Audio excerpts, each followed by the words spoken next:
Isa pong mapagpalang araw sa bawat isa po sa atin, mga kapatid ko sa Panginoon. Muli po ay narito ulit tayo sa isang gawain po natin, ang pagbabahagi ng salita ng Diyos para sa lahat ng mga kamanggagawa at sa lahat ng mga gustong makinig ng mga salita ng Panginoon. At bago po tayo magpatuloy, tayo po muna ay umawit sa Panginoon. Pakinggan po natin ang awitin nito. Holy Spirit, follow me now. I need your anointing, come in your power. I love you, Holy Spirit, you're captivating my soul. And every day I grow to love you more.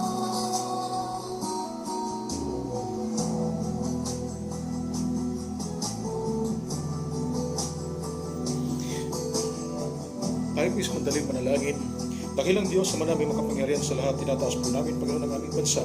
Kayo po, Lord, ang patuloy na kumilos sa bansa po natin, Panginoon, ng Pilipinas. Lahat, Panginoon, ng mga bahagi, Panginoon, ng mga frontliners. Lord, dinadalangin po namin lahat na mayroong biktima ng COVID-19, Panginoon. Kayo po, Lord, ang siya magpagaling.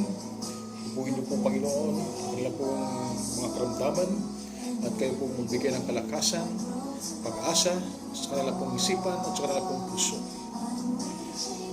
Ama, pinapanalangin din po namin ang lahat ng mga nabubuo mula sa aming presidente down to all barangay levels, Panginoon. Lord, I pray that you will continuous blessings upon them, O God. The strength is physical health, mental health, emotional health, O God. For all of them, O God, to those who are in front, O God, especially the frontliners, O God Jesus.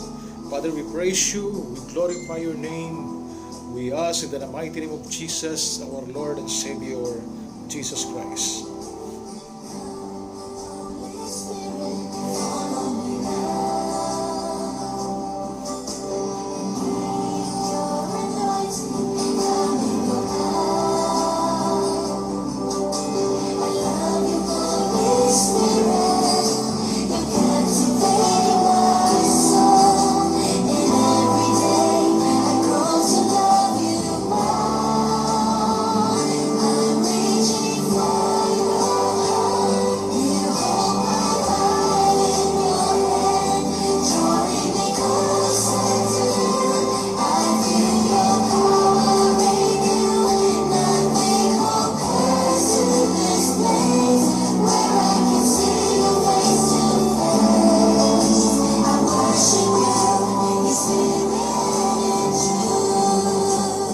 Purihin po ang Panginoon sa oras na ito at muli po tayong dumako sa mga salita ng ating Panginoong Hesus. Sabi po niya doon sa Romans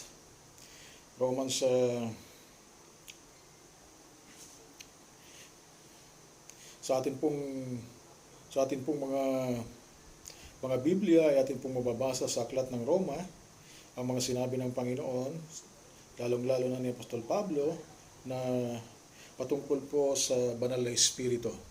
Ang ating pong tatalakayin ay banal na espiritu kasama mo lagi sa pananalangin. Ang aklat ng Roma, kabanata 8, mga talatang 26 hanggang 27. Gayon din naman, tinutulungan tayo ng espiritu sa ating kahinaan. Hindi tayo marunong manalangin ng wasto. Kaya ang Espiritu ang dumadaing para sa atin sa paraang di natin kayang sambitin. At ang Diyos na siyang nakakasaliksik sa puso ng tao, ang siyang nakakaalam kung ano ang kalooban ng Espiritu, sapagkat ang Espiritu ang namamagitan para sa mga hinirang ayon sa kalooban ng Panginoon. Mga kaibigan at kapatid, naniniwala po ako na ang Diyos o ang Banal na Espiritu ay siyang lagi nating kasama sa pang-araw-araw na buhay. Kaya lang, hindi minsan natin napapansin na bagamat kasama natin ay hindi natin napapansin o pinapansin ang banal na Espiritu. Ang sabi po ng Panginoon bago po siya umakyat o bago pinagpauna na ng Panginoon bago po siya aalis ay merong hahalili sa kanya. Sapagkat hindi natin nakasama ang Panginoon sa physically, but ang banal na Espiritu na kanyang susuguin at susuguin ng Ama ay pinalangin niya, no? Dinalangin niya sa Ama. Doon sa Juan 14:16, at ako'y dadalangin sa Ama at kayo bibigyan niya ng ibang mang-aaliw upang siyang suma sa inyo magpakailanman. Makikita natin dito ng banal na Espiritu na makikita natin na mang-aaliw, tagapayo, at siya yung tumutulong sa lahat ng ating mga kahinaan. Siya yung parakletos, ang ibig pong sabihin po nun. Paano natin palalakasin ang pag-ibig natin sa banal na Espiritu? Siya ang tumutulong sa iyo upang lumakas ka mula sa kahinaan. Palakasin ang isipan at puso sa pag-ugnayan sa ating Panginoon. Una, ang mga kahinaan natin, at meron tayong kaaway na hindi po natin, bagamat hindi po natin kayang labanan physically, meron siyang, tayo po ang mga Kristiyano ay malakas dahil ang nagpapalakas sa atin ay ang Panginoon. Kaya meron siyang mga taktikang ginagawa. Ang unang taktikang ginagawa niya, ang pinupuntirya niya, yung ating isipan. At kaya yung ating isipan, doon siya kumukuha ng lakas upang ito ay bibigyan niya ng mga pag-aalinlangan. Kumbaga, ayaw niya na ma-focus tayo sa Panginoon. Kaya gumagawa siya ng paraan na sa pamamagitan ng mga kaisipan po natin na ibabaling natin sa iba o na ipopokus natin sa iba imbis na ang focus natin sa Diyos. No? Kaya maging maingat po tayo sa atin pong mga kaisipan. Amen. Sapagkat isa yan sa mga pinupuntirya ng kaaway. Isa yan sa mga dahilan kung bakit iba-ibang mga idea o ideology na hindi nagkakaisa. Pero we have the mind of Christ. Ya? Kaya kapag merong hindi yan katulad ng mind ng isang mga galing na tao, no? Katulad nila Rizal, katulad nila Einstein, mga galing na tao, kinikilalang mga tao. Pero kapatid, tinanggap mo si Kristo and you have the mind of Christ in you. You are better than Einstein. You are better than Jose Rizal because you have the mind of Christ in your life, in your mind, di ba? Kaya mga kapatid, huwag po nating bigyan ng daan ng ating isipan ay mabaling sa mga bagay dito sa mundo. Bagamat i-focus natin ang ating isipan. Pangalawa po, ang pinupuntirya po ng kaaway ay yung ating puso. No? Kumbaga dahil mahal natin ang Panginoon, kaya sabi nga, ibigin mo ang Panginoon ng Diyos ng buong puso, ng buong kaluluwa, ng buong lakas, at ng iyong buong pag-iisip. So kaya kasama yung isipan. Dahil pa iniibig mo ang Diyos, kasama mo yung isipan, dapat nakapokus yan. Pangalawa, yung puso natin. No? Ang puso natin na nagmamahal sa Diyos ay inilalayo yan ni Satanas upang ang pag-ibig mo sa Diyos ay hindi maging 100% dahil merong ginagawa ang kaaway na para mabaling ang iyong pagmamahal doon sa ibang mga bagay. Yan. Kaya hindi yan ang tawag doon, mga makasinlibutan. Pero napakaganda dahil meron tayong tagapamagitan. Ngayon, ang pangako ng Panginoon sa sasama sa atin ay ang banal na Espiritu.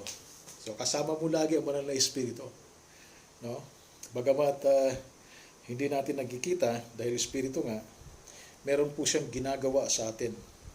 Siya ang naging tagapamagitan natin sa ating mga kahilingan sa Diyos. Sabi nga, hindi tayo marunong manalangin. Pero siya yung nananalangin, yung hindi natin kayang bigkasin at hindi natin kayang hingin, ay siya yung dumudulog sa Diyos para sa lahat ng ating pangangailangan. So ibig sabihin po ng tinutulungan tayo ng Banal na Espiritu na mas lalo tayong makalapit sa Ama. Mas lalo tayong makalapit sa trono ng biyaya ng Diyos. No? Kaya tinutulungan niya tayo. Ano naman ang ginagawa sa atin ng Diyos? Ang Diyos naman, yung mga panalangin natin, kung sinasaliksik ng Panginoon yung ating puso, no? Sinasaliksik ng Panginoon at kung kalooban ng Diyos, yung kalooban ng Banal na Espiritu ay mangyayari sa atin. Kaya napakaganda dahil kapag kalooban ng Diyos yung pinapanalangin mo, meron ka ng assurance na tutugunin ng Panginoon yung iyong panalangin. Kaya mabibigyan natin ang Banal na Espiritu ay inaaliw, lalo na kapag puso natin nalulungkot o tayo nalulungkot, inaaliw niya tayo.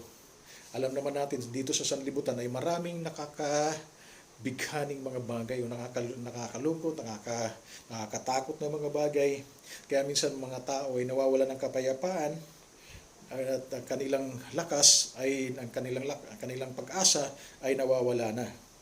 Subalit ang Banal na Espiritu, siya yung tumutulong, gumagabay, nag-aaliw kapag meron tayong mga pagsubok sa buhay. Amen.